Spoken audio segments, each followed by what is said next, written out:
Did y'all watch Insecure? I did. Okay. So Justin didn't. Justin did not. Okay, so Justin, I you're watch gonna miss. I watch clips, but I'll carry along with the Okay, conversation. Go ahead. so I want to give an example. And I think this might be an example that our audience can kind of maybe relate to, or maybe they've seen it and they didn't, maybe they resonated with it when I think about some of the shifts of identity and how it can happen during this time period. So Condola was pregnant and she was pregnant by Lawrence. And I think that they did a very, very beautiful job talking about or in, I guess, cinematography when they showed her in that early motherhood stages. So Lawrence was out of town, he was working, he was out having a great time. So it showed him professionally doing his job, thriving at work.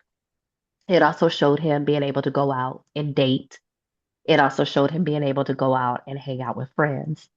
And the way that they did is they intersected it with her being home with the baby. She was tired. She was sleepy. She was overwhelmed. She was not at work, and she was a career woman prior to. She was there by herself. Her sister was a big support, but when they showed those different interactions, it would like show her alone with the baby, kind of rocking him, trying to feed him, playing with him, doing those everyday things, and then it would show him kind of living his regular life.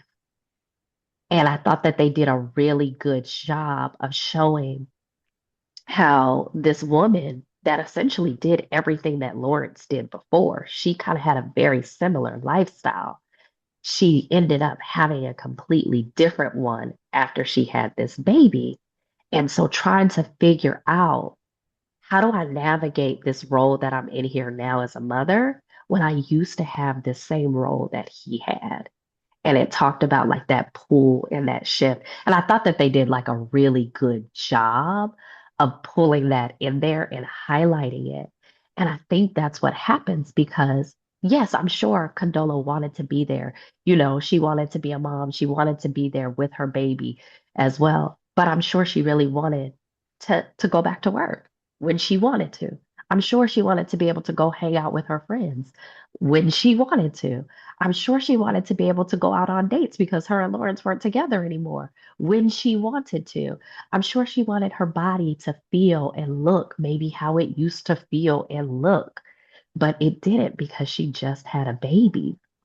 I'm sure, you know, that she wanted to be able to just be able to go to sleep, to eat, to do all of those day-to-day things that she previously wanted to, but she wasn't able to. And so they showed us kind of my takeaway was being able to see kind of that independence that was still one person had and she didn't, and trying to figure out, how do I shift and get that back?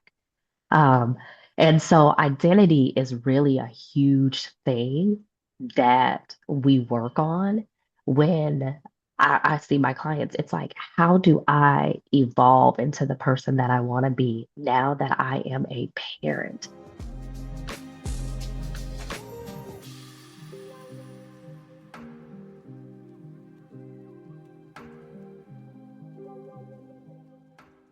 Greetings, all. Thank you for joining us for another episode of We're Not Okay, a community of healing. You all know the drill. You know how you all know how we do. So we're looking forward to a very, very, very great conversation. I am, of course, one of your co-hosts, Justin Stewart, and I am joined by my co-host. Dr. Antia Allen. And we are very excited about the conversation that you all are about to embark on, this journey that you're about to embark on with us. We have the distinct pleasure of being joined today by Patience Riley. Who is Patience Riley, you may ask? For those that don't know, she is a licensed medical mental health therapist with nearly 15 years of experience, a certified perinatal mental health specialist, yoga instructor, military spouse, and mother. She's the founder of Whoa Mama, which is a wellness platform that supports emotional and mental well-being for mothers, families, and caregivers that are navigating life's transitions. Patience is known for equipping people with simple practical tools to support their day-to-day mental health and for creating safe judgment-free spaces that can be used for healing and self-exploration. In addition to everything that we've covered, because it's like, oh, can she be doing more? Yes, she can. In addition to her private practice, in addition to her community workshops, Patience also serves as the communications manager for the Perinatal Mental Health Alliance for people of color. Patience, if it hasn't already been understood, we are very honored to have you here with us today. How are you? I am doing well. Thank you so much for having me. I appreciate the invite. I love talking about mental health, especially in the perinatal period for our parents. So I just appreciate for you all for bringing me in and having me on. Pleasure, pleasure. So as we kick off, we of course want to know more about you, more about your journey. So when we talk about your story, Patience, it started long before where we are today. But when we're thinking about your journey, your how you embarked into creating Woe Mama, which as you've articulated, it's to help people moving from surviving to thriving emotionally. What was your personal journey, and then how did that lead to, again, creating Woe Mama? hmm So whenever I share my story, it really started out with me being on one side of the couch. So, being the therapist on the side of the couch that had people coming into my room, my space, seeking help, needing assistance, not knowing what was going on, just knowing that they weren't feeling like themselves, which is most of the times. Like, I don't feel like myself. And I started seeing a lot of moms, I started seeing a lot of dads who were becoming new parents. Maybe they had like toddlers, maybe some of them were pregnant. And that really sparked my interest of working with this particular group. Because, like you said, yeah, my story started way beforehand with lots of other work experiences and different populations. And out of my own just curiosity and wanting to better equip my clients, that got me to the point of where I needed more training. I needed to learn a little bit more. And how life always works, I ended up pregnant as I'm doing all of, like as I'm like getting all of this knowledge and I'm like, yes, I can better equip my clients. I can help them out. This is going to be great. I'm doing all of the things that you do professional wise. And as I'm going through all of that, being a better therapist for them, I end up finding out that I am pregnant myself. And so I'm like, well, this is just how life always happens to turn things around. And so it's great. Yeah, have all of this extra stuff also for myself too, but also therapists for humans as well. We're humans first before we are therapists. And like you shared earlier, I'm also a military spouse. So as a military spouse, we say, hey, military families have all of these like unique things that we deal with. I think unique is just really like a pretty term for like difficulties, struggles, challenges. We just like to put a little bow on it and make it nice. And while I was pregnant and postpartum with my boys, I have two little boys. Um, I really had a lot of challenges. My mental, my emotional health really took a hit. And a lot of it took a hit, I believe, because of that military culture and lifestyle that I was a part of. Not a lot of support, moving around. After my first baby, we moved three times. And that was before he was 18 months old. And so I really thought and said, hey, you, somebody who knows, like you are equipped with information, knowledge, how to manage your mental and emotional health. You're struggling too, because we're humans first. But what about people who just don't know? Like you just don't have the awareness that taking care of your mental and emotional health is something that's even available to you. Some of us don't even realize that that is a thing. And so that led me, after I had my first son, to say, hey, let me start blogging. Let me actually start talking about this, but in a way that's kind of relatable for people because hearing from a therapist isn't always the most relatable. But because I found myself on that opposite end, I found myself then turning into the person that needed help and needed assistance. I said, hey, let me couple both of those together. Let me create this blog so that I can also show other parents that regardless of what you do, regardless of what your job is, how many skills you have, all of us, we need to take care of our mental and emotional health.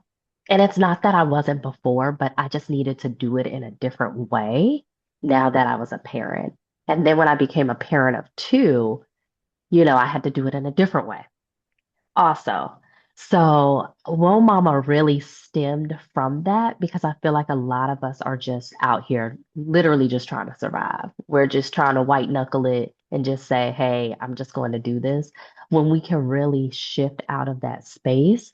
But first, it's the awareness that we can do that and that we have the ability and also that we deserve it. We don't deserve to just sit and struggle through everything.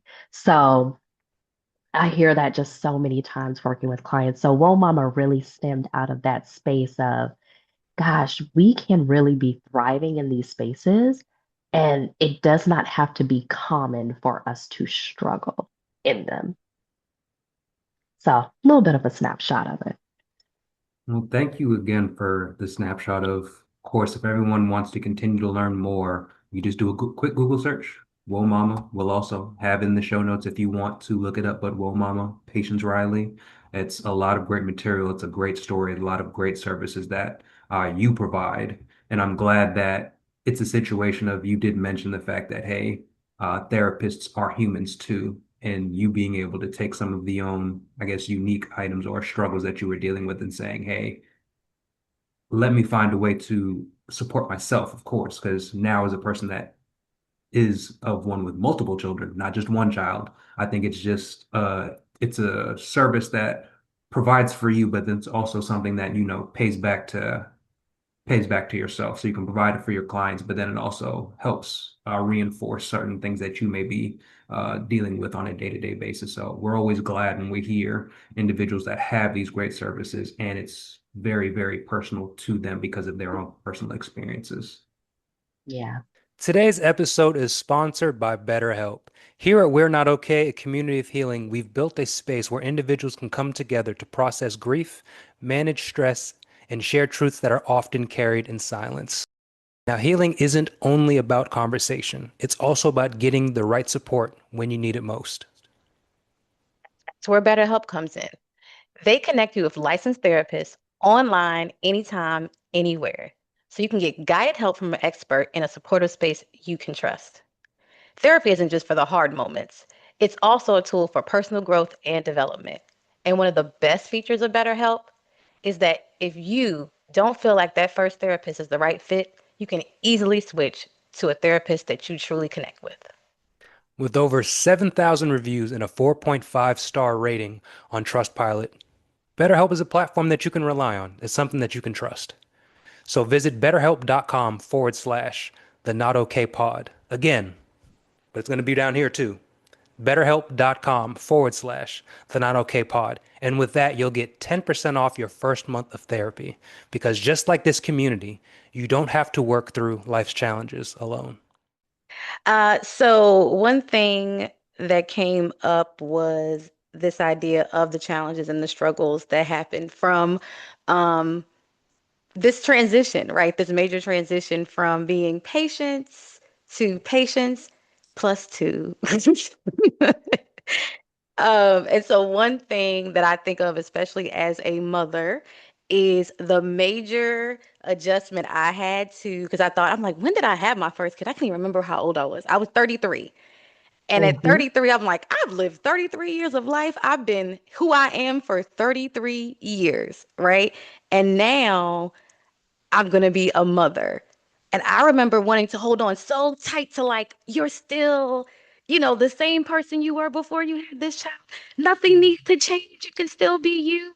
And realizing every day, oh no, no, I'm changing. This is not the same person. And also grieving that change, right? At the same time. And people, I think, sometimes don't know how to, I think, adjust to that because and you don't even know how to communicate that to other people because then you sound like, well, did you not want to be a mother? Do you not love your child? Are you not grateful? Do you know how many people, you know what I mean? Like really making you kind of feel bad about the fact that this really is a major change. And so in your position, like how do you, um, I guess before I get to the how do you help people transition, what do you think people misunderstand the most about those changes? Like when it comes to maternal mental health, but also those that change in emotional like identity, like who am I now? Sorry, I That asked a lot of is, questions in one. but that's what people come in with. And that's what people are struggling with. And it's like trying to figure out all of these different ways that they intersect as a person. And so sometimes it's like pulling that away of, okay, I'm pregnant, I had a baby, so now I'm supposed to be a mom, right? But what does that look like? Because I've never done this before. I don't know how it feels or looks to be a mom, and I just want to be myself. And so myself included. I fell into, I fell into that as well. But also when working with people and they come in and it's just, I don't even know what I like to do anymore. Everything is focused on the baby. I think I'm supposed to just focus on the baby as well. So like society also kind of feeds to us that the shift almost goes only directly to the baby. We could forget completely about the parents. And so when we think about there's baby showers, there's gender reveal parties. So those are very like baby focused. And so even during pregnancy, that's why I think it's really important to even work with folks during pregnancy about their mental and emotional health and how their identity and that can change or shift into something else more of like evolving, instead of disappearing, going away, it's more of like an evolution of who you're becoming as a person because there are just some things in our society that become very baby focused. And when I say our society, I'm thinking like the US society that we're talking about, become very, very baby focused. And so we don't even realize that layers of us may be getting hidden or covered up even with pregnancy, because us ourselves, we're excited, right? But a lot of us are excited. We're happy. We're at the baby shower. We're looking at all the cute things. We're doing the gender reveal party. So we're also a little bit a part of that. And then baby comes, baby is there. And then we're going through all of these changes that happen. So something that is really common that happens between the first like two days to 2 weeks after having a baby is what we would consider the baby blues. That's not like a formal diagnosis, but it's just like a fluctuation in moods and hormones, right? So, and it's because we're having some really big dips. Also, we're saying, oh my gosh, my life is changing, the person, this other person is really here. So it's kind of like that shock that takes place.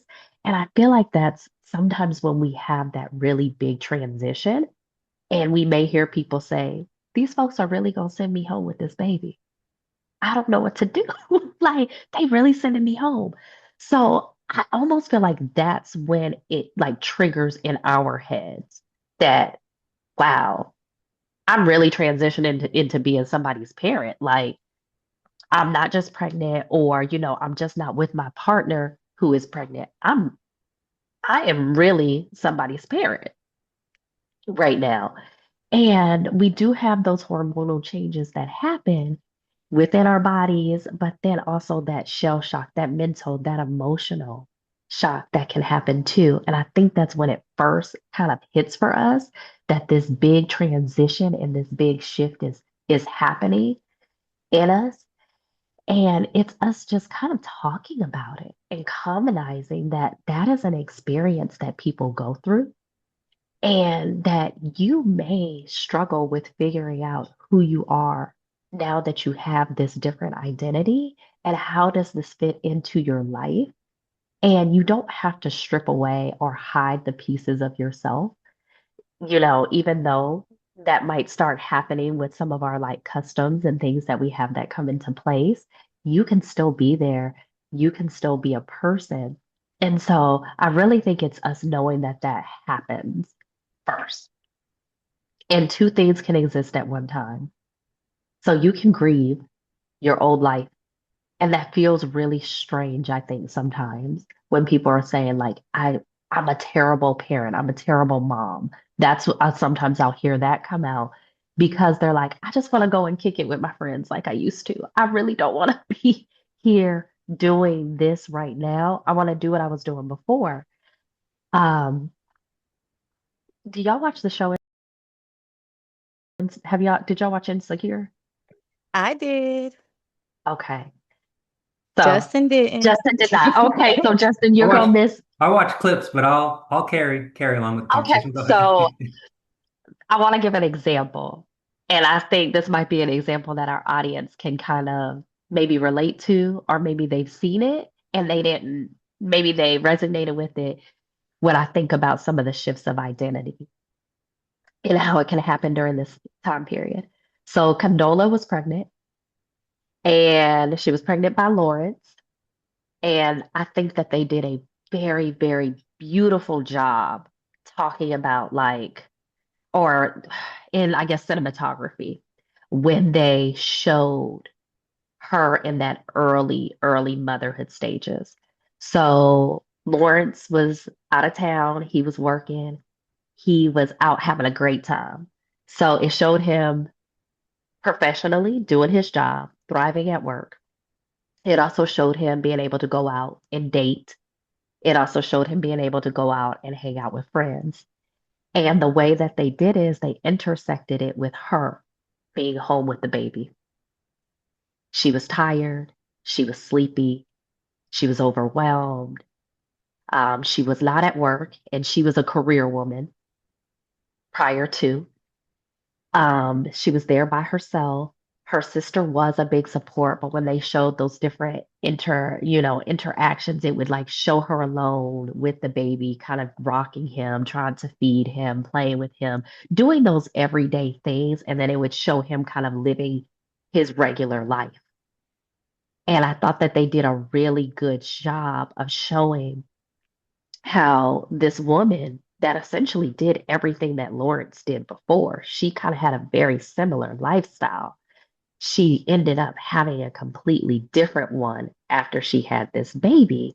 And so trying to figure out how do I navigate this role that I'm in here now as a mother when I used to have the same role that he had? And it talked about like that pull and that shift. And I thought that they did like a really good job of pulling that in there and highlighting it. And I think that's what happens because, yes, I'm sure Condola wanted to be there.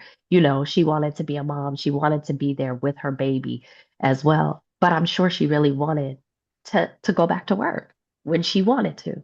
I'm sure she wanted to be able to go hang out with her friends when she wanted to. I'm sure she wanted to be able to go out on dates because her and Lawrence weren't together anymore when she wanted to. I'm sure she wanted her body to feel and look maybe how it used to feel and look, but it didn't because she just had a baby. I'm sure, that she wanted to be able to just be able to go to sleep, to eat, to do all of those day-to-day things that she previously wanted to, but she wasn't able to. And so they showed us kind of my takeaway was being able to see kind of that independence that was still one person had and she didn't, and trying to figure out how do I shift and get that back. Um, and so identity is really a huge thing that we work on when I see my clients. It's like, how do I evolve into the person that I want to be now that I am a parent? And sometimes this isn't just, our moms, I feel like we see it come really heavily, but this is also something we work on with our dads too. So I know that was kind of, I know you and I, we were both like, yes, we're here, right? It's so much, y'all, with identity that comes into place. But I think a huge thing also for like our listeners is you can, and I'm sure you are a great and wonderful parent, and you can still miss your life, your past life. It's okay to grieve that. I think what's very telling just about what you've shared is like that internal grieving, and then kind of like those when you hear conversations. We also had the pleasure of speaking to someone about kind of the dynamics of your relationship with your partner, and kind of how we have those, we'll just say, gender roles or gender dynamics of a mother is the one that cares for the child sometimes, a lot of the times. And as you gave spoilers for Insecure, but it's fine. But as you gave some more details about Lawrence and how he was able to navigate. But the other aspect, my wife and I do not have children, but we serve as auntie and uncle for a lot. And one of the conversations that I had with a friend of mine was how she struggles with kind of external being isolated, where you assume because you have friends that aren't parents, it's like, oh, I know you don't want to be around the kids, or, you may feel as though you're kind of ostracized or pushed to the side, or sometimes because your friends, which of course they should live their life, but they live a life that isn't necessarily conducive to you now being as a parent. So also looking at that external struggle of, this is my best friend, they're loving, but it's just like, oh, you trying to stay out till 4 o'clock in the morning, 5 o'clock in the morning, we're just gonna go to the hookah lounge, we're gonna drink. And it's like, I can't, I can't do that. I mean, I could, but I can't. So that's the other navigating that intersectionality of navigating different identities, which I think is very powerful, that, we don't always talk about. We talk about what's going on in the house, but we don't necessarily think about Mhm. when it comes to like the friends and how we interact with our friends. And unfortunately, some aren't able to grow with certain friend circles when they don't have a child, or they may not operate in the same way, or they operate the same way they did, which isn't necessarily, it creates so much internal conflict of, I want to hang out, but it's just like, if you're a mother that's pumping, I don't need to be out drinking hard liquor because I gotta, but it's just, I don't think it's something that's put in the friend's mind. It's like, oh, we used to hang out all the time, girl, it's just a baby. It's like, you don't get it, but it's fine. So I'm glad that you did call that out. And then also really looking at not just being the mother and being absorbed into that role, but also being able to do that juggling act of, for you specifically, of being a therapist, being a Mhm. spouse, also the added layer of being a woman of color, and then still how really just seeing how that shapes your understanding of emotional well-being. And then when you're supporting others, just seeing the gaps that folks may face with all these different things. And again, being a parent, being a spouse, but being yourself. So I just Mhm. wanted to make sure to call those items out. I'm not sure if there's anything additional that you wanted to add, but I just wanted to make sure to bring that back to the surface. Yeah, yeah, those are all really important because it's how we navigate the world too. And then you went into a whole other thing that could be a full, y'all probably need to do another episode on, because if you're pulling in one with the spouse, pulling in that layer with like the friend group and those relationships, that's a whole thing too. That's a whole thing because our friends are important and our other relationships outside of the people in our home are so important to us. So you all could do a whole other episode on that as well. But navigating the world also as a person of color, you know, that in itself, we know has so many different layers. And then you throw on being a parent on top of it. And when we think about I think it's something that I work primarily with Black and Brown clients, and I'm so honored that they actually even come to me to work because in our communities, a lot of times we are not going and getting help for our mental and emotional well-being. Because a lot of times we don't realize that we can, that we should. You know, I myself was raised by a strong Black woman. And so being raised by her, and it was don't let anybody in your business, keep this to yourself, you know. Um, and then my mom, I also am a military kid. And so it's just, this is just kind of what we do. This is just how life is. We figure it out. We kind of bear through it. We're resilient. Um, so I'm just honestly so honored to work with the folks that I work with that they even thought to, or their family member pushed them to, sometimes that happens, encourages them to come and see me because when I first started doing this work, this is where I feel like I start sounding old. When I first started doing this work, like people, they had to be kind of forced. Folks that looked like us had to be forced to see me. And so I feel very, very privileged to be in this field right now where folks that look like us are actually willingly coming to see me and they do not have to be forced to come to see me. Because I remember when that was the case. They had to see me not because they wanted to, but because they almost had to come. And so um just navigating the world in that lens of everybody thinks that you're supposed to be strong, you're not supposed to ask for help, and then you throw on those additional layers of being a parent. Why don't you love this? You know, if you go and seek help, then, you know, people might think that you're a terrible parent. Am I afraid to also seek help?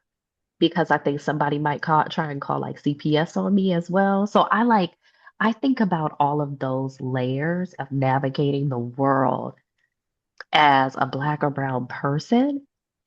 And that's why I try to really make the spaces that my clients come in, whether I'm speaking or doing a workshop, I want to make it as comfortable for people as possible so that they can continue to get that help because navigating the world is already so difficult for them. And I think, as you mentioned it here, whether it's talking to your clients or when you're doing speaking engagements, your approach is very key. And your approach is something that drew us to want to connect with you and this mind-body wellness approach. So for you patients, you are one that blends therapy, yoga, and mindfulness into your work. So we want to explore a little bit more when we're talking about like the mind-body practices. How do these support emotional well-being? Now we can look at it from two lenses for those that are parents just on the day to day, but then also for those that may be like being very overwhelmed parents or even caregivers.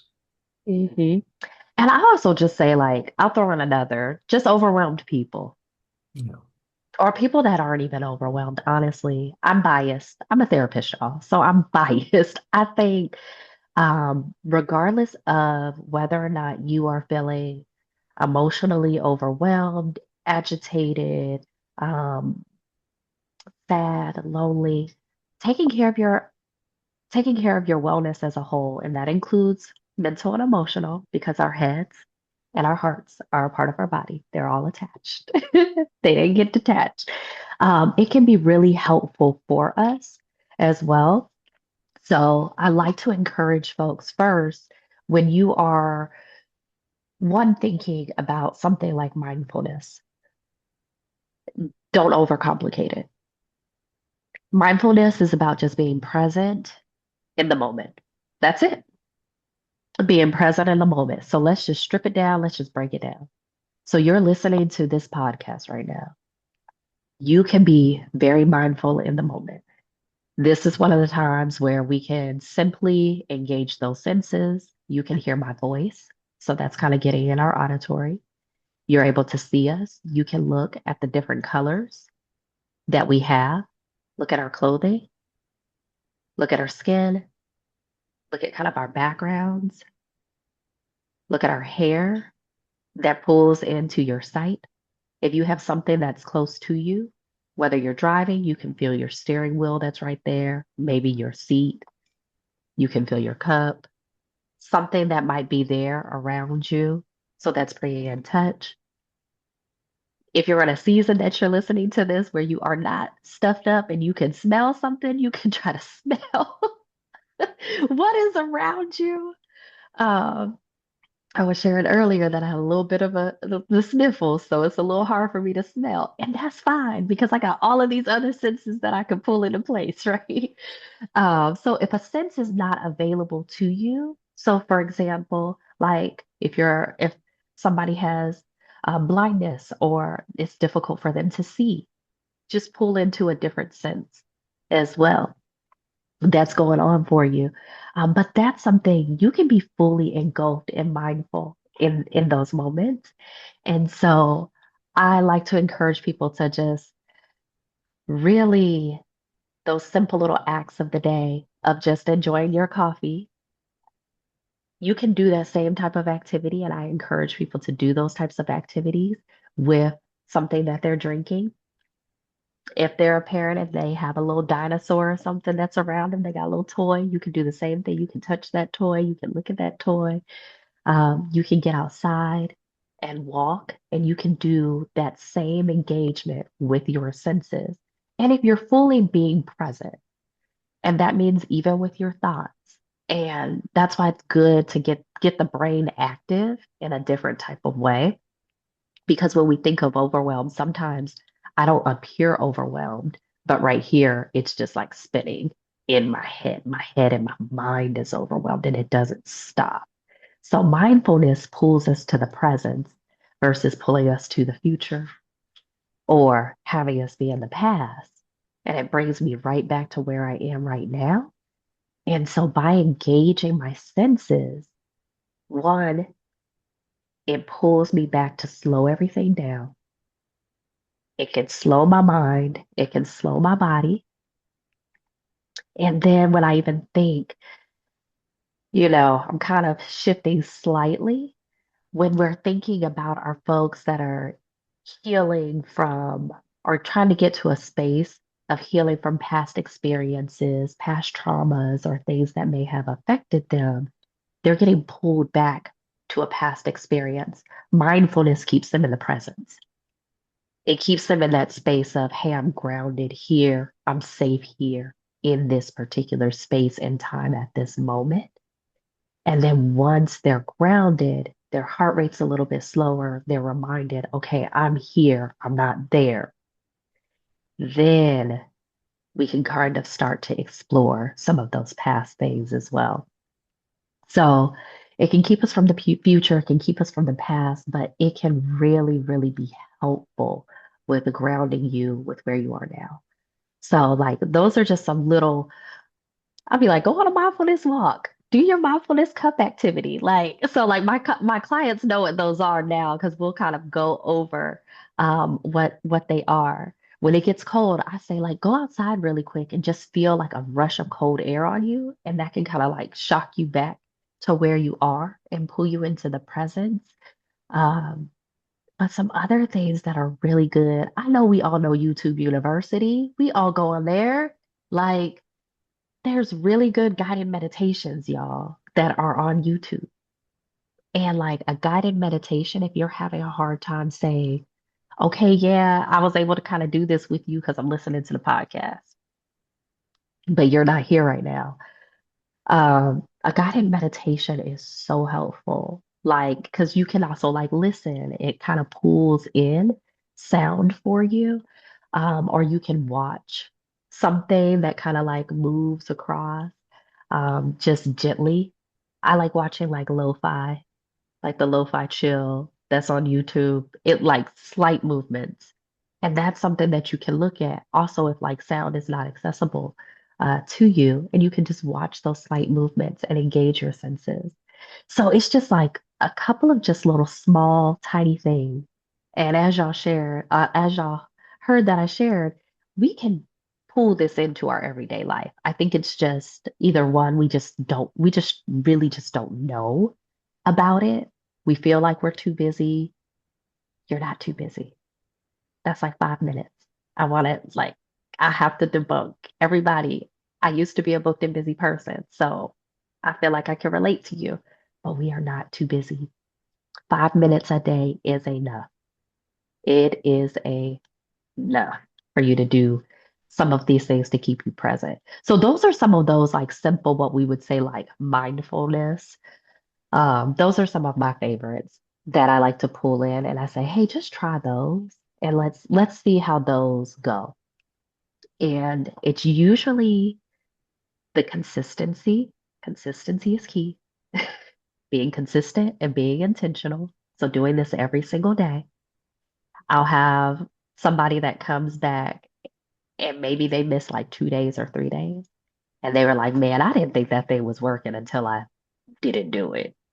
And then it's like when they stopped doing it was when they realized like, oh, I guess that was kind of helping me out, wasn't it? Okay, yep. And they're like, I just heard you in my head saying like, man, do your mindfulness in a cup, go for a walk, do something. Um, so I'm hoping that's something that if you all didn't think that that's available to you, it is 100% available to you, and you can do it. Just do it 5 minutes a day. Just be consistent. And I think that's great advice, especially for parents, because there is always that, like, I don't have time to do this because I have to do this, and the other. And so when am I going to have the time to, you know, have that, to just focus on something that's not a child or something related to a child? Yep. So yeah, I love the idea of having these like small, short moments. So I go to Orange Theory, and when yes, Orange Theory, I love it. And when I go there, one of the coaches always says, "This is maybe the only time you have for you." So put everything into it because all the rest of the day you're probably going to be given to everybody else, but this is your time, right? And that's what I think of when I hear you say like, okay, it's just 5 minutes, and it's like you can give yourself 5 minutes, right? This is your time, so I appreciate those, ways that you can kind of just sneak those tiny moments in.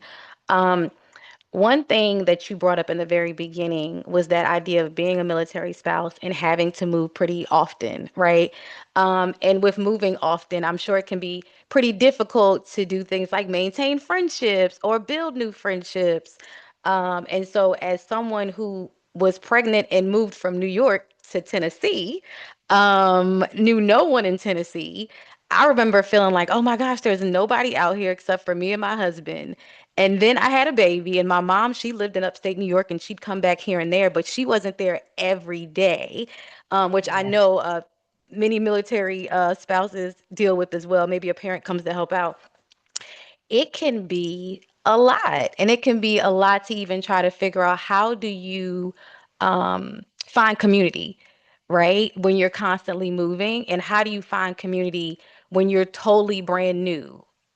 People talk about making friends when you're an adult. It's like kind of the same thing. It's like, okay, so I'm 30 something years old. I'm in a brand new place. Sure, I can make new friends. Like it's you can, but it's not as easy as, oh, this is somebody I'm sitting next to in the cafeteria, right? Somebody I'm sitting next to in class. So what advice or guidance do you give to those people who are moving often, who are maybe brand new to a place, or maybe they're not brand new to a place. Maybe they're like a mother and the people around them aren't mothers. So they're like, okay, Yeah. where's my community? So what guidance do you provide for those folks? It can be helpful to actually get out in the community. That that's kind of one of our I I have to. I'm also thinking about some of my girlfriends. Like some of them are popping in my head. I'm like, y'all, you cannot find community just sitting in your house. Like it's just not. That doesn't always work. Um, and so I think it also depends. So a couple of things. It depends on what kind of community you're trying to create for yourself to start off with. Because there are some great community spaces that are in your home. So I'll start with the home and then we can expand out from there. Because if you are moving, maybe you did just have a child and it's like, hey, I'm not trying to be around all these people like that. Like I got to give myself a little bit of time. So as we talked about a little bit earlier, the organization that I work with, the Perinatal Mental Health Alliance for People of Color. It's underneath a larger organization called Postpartum Support International. Our organization has like over 50 free virtual support groups for parents. So this is whether or not you want to take a postpartum planning class, you want to learn about mental health during this time. We have classes that are also in Spanish, if you're a Spanish speaker, if you're a Black mom, if you're an Asian mom, if you're a dad, we got groups for dads. I lead a free yoga group there. So also, if you all feel like yoga is something you want to try, and maybe you want to do it in the comfort of your own home, come do yoga with me every third Wednesday at 11:30 a.m. Eastern Standard Time on Zoom. Another one of my leaders leads on the first Wednesday. But that's a place where you can also create community because it's in the comfort of your own home. You can have your baby there with you. Um, Also, kind of going back and putting a plug, we do have groups for loss and infertility challenges, and also those with like abortion or terminating for medical reasons. So a full array because we know um, parenthood looks different for for us. So I also do want to let you know that when we're talking about this and when I'm bringing it up, I also want to highlight fertility challenges, pregnancy, postpartum, post-loss, post-adoption as well. Should have probably plugged that a little earlier. Um, but you can find that community there, and that's something that's free and available to you. And we also have an array of other free support resources, peer mentors where you can meet with somebody that's one-on-one, also things related to your local chapter, because it could be like, hey, I have friends, but maybe I want friends that are parents, just because maybe that different thing. So maybe you're searching one thing about what kind of community do you want? How can you easily get accessible to that community? So that's one in like a virtual space, a virtual setting where you can get connected to community. Um, Different online spaces, I think the online world can be tricky because I think that there's a lot of competition out there when it comes to parenthood. So that's the only reason why I'm shifting away from that because sometimes I have to encourage parents not to be on all of the medias because of some of those things. They just don't feel good. So, but I have others that will say, hey, I found some great people in some certain groups online. So you just assess how you feel after being in those spaces. Um, but also getting out into the community itself. I'm working with one woman where she goes to the library every single Tuesday. And it's actually kind of developed and turned into a really beautiful community that she's created. She met one person there. From that, going every Tuesday, they started going to the park. One person would bring one set of things, the other person would bring another set of things. Then they ended up seeing a dad that was always out there. So then dad brought something. And so then it turned into they became a trio. And then another mom saw them and she joined. And so now it's four of them and they meet up all the time now. And they've kind of shifted just because the season has changed. So they try to meet at an indoor community space now. But it was really beautiful how it started out with her going to the library every Tuesday, which she still does, to now they almost kind of created their own little group on their own because they got out in the community. And so they went to other places where other people were. And so they saw them and then they just were like, well, the four of us are always coming here at the same time with our kids. Let's all just bring snacks and toys. And so it was really cool to see how they did that. Because she was in that space of like, oh my gosh, I'm an adult. How do I make friends? Like, and I do want to highlight she has a very a great support system, but she was also looking for a different type of community at that time. And so she was like, I need my people that have known me, that know everything about me that I can kind of cut up with, but I also need like these people that know me as this person as well. So she needed that, and it was really, really helpful for her. Also, how you said like you go to Orange Theory. That's one of the things that you like to do. So I go to a step class one of my neighbors that lives literally right across the street from me, I just went and met my neighbors when I moved in. Like our neighbors came and met us. I met them. And I live in a smaller neighborhood, so I'm kind of that like I really, really love that. But our neighbors just kind of look out for us. And my neighbor was like, "Hey, I'm going to this step class. You should come. It's a lot of fun." I've been going to that step class for like 3 years now. Like every time she moves to a different space, I move with her. I'm like, "Where are we going now? Like, what location? Where are we at?" So, but it has created a wonderful group. Um, and then I also have like my yoga community as well. So that's a wonderful space. But even going out, I like to walk. I'm a walker. So just getting out and walking and seeing the same people. Um, I have another person that I'm thinking about that she goes out and walks. And so she started actually walking with a older gentleman who's retired. And she just loves hearing his stories. And so she drops her son off to school. She goes and she walks, and she was like, "I'm about to go meet up with my friend." And so she has developed community with someone else, and she just loves getting his wisdom because he's just an older gentleman that just has a lot of life behind him. And so she spends that time and she goes there she makes a point that she goes to that same park over and over and over again. And so if you want community, sometimes we have to be a little brave. We have to put that baby in that stroller. We got to put that baby in that little carrier on us. And sometimes we got to get into the community as well. Um, and just keep trying and going. And so maybe that smile, that wave, that hello, it could turn into something else. And also, we could look up online. There's a lot of different like stroller clubs, parent clubs. There's one that I really, really liked. I forget where they are based out of, but it's like dads who take their kids to the library. Think it might be in Atlanta. I think it's in Atlanta. But they're like the library dads, is what they call themselves. And so like they take their kids to the library and they like focus on reading and whatnot. So sometimes it's also just looking it up and seeing what's also available in your space and just giving it a try. And knowing that if you don't mesh with one group, maybe you mesh with another. Because I think, become making friends as an adult, it's challenging. It is challenging. So we got to acknowledge that a little bit. But those are a couple of just different like options. Just try them. See what your local community spaces have.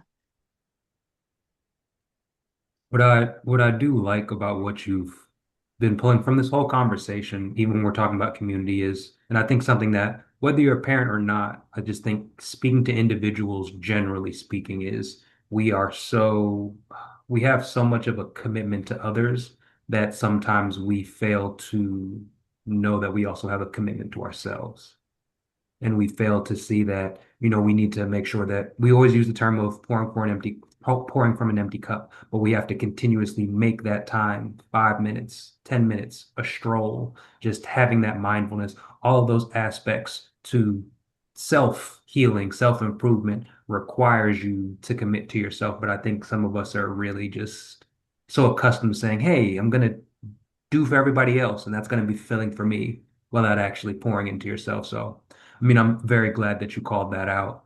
And that actually feeds into um, our surprise question for you. So I feel like you were reading our notes without really reading our notes. But Patience, it's been a very great discussion with you. As we said, we knew that this would be something that we wanted to hear, that others wanted to hear. And for those that are listening, for those that are watching, this is starting our day literally. So this is the shot that we needed for our morning. So if you're listening to this in the daytime, in the afternoon, this is exactly what you need for whatever time it is. But as we come to a close and to what we were talking about with the commitment, our surprise question for you, patients, which is the most important question we will have today, is when it comes to you, when it comes to yourself, what are the moments that bring you the most joy? Oh, that is a great question. I did not look at your notes. Oh my gosh, what are the moments that bring me the most joy? So I do have to say that this changes. So currently, in this season of life, the moments that have been bringing me the most joy is when I've been choosing patience. So I am in a season of release. I pick a word for the year, and that was my word. And I had to release a lot of things. And I had to release a lot of giving to other people and other just work and all these other entities. And I realized in releasing those things, I was releasing them for myself because I needed to choose myself. Um, so it's lately, I've been doing something that I haven't done in a very, very long time. And it may sound so simple, but I've been daydreaming. I've been daydreaming. And daydreaming is a space that in my early 20s, I had time to daydream. I had time to let my mind wander off. And I've noticed the older that I've gotten and the more responsibilities that I've had, I have less time to daydream because my mind is always thinking about what's next. It's thinking about what's the next to-do list. How can I strategically plan to fit as much into these little tiny windows? Like I was trying to do a workout before I got on with y'all. Like I'm trying to literally scream, do stuff. So, but I've had time to actually daydream. And when I daydream, it brings me joy. I'm able to just kind of go off into a different space. I'm able to be creative. I'm able to think about things that I wouldn't have thought about thinking. I'm able to rest.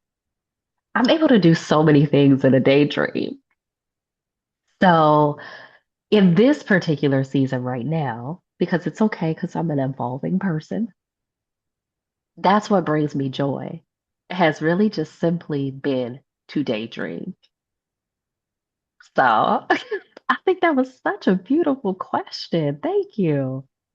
Thank you for sharing your answer with us. And it's just sometimes it's those, some people may see them as smaller, less incremental things, but it's those times, those are the things that you need for yourself or whatever anybody may need. So thank you very much.